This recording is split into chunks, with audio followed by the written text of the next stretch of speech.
বিশ্বনবী পাগলের মতো একবার হাউজে কাউসারে যাবেন, একবার সিরাতে যাবেন, একবার পুলসিরাতের দিকে, একবার হাউজে কাউসারের দিকে পাগলের মতো দৌড়াতে থাকবেন।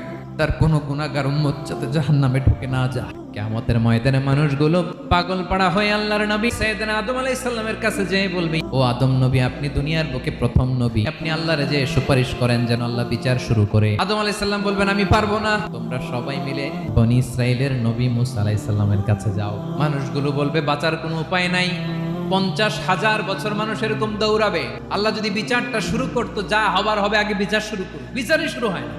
লোকেরা এবার পাগলের মতো দৌড়াতে দৌড়াতে সবাই এবার যাবে মুসা আলাইহিস সালামের কাছে, যেয়ে বলবে, ইয়া নবী আল্লাহ মুসা, আপনি যে একটু সুপারিশ করেন। আল্লাহর নবী মুসা বলবেন, মাফ করো, আমিও পারবো না, তোমরা আল্লাহর নবী ঈসা আলাইহিস সালামের কাছে যাও। ঈসা আলাইহিস সালামের কাছে যাবে, যে বলবে, নবী ঈসা, আজকের এই কঠিন বিপদের দিনে আপনি আমাদের সাহায্য করেন। আল্লাহর কাছে যে বলেন যেন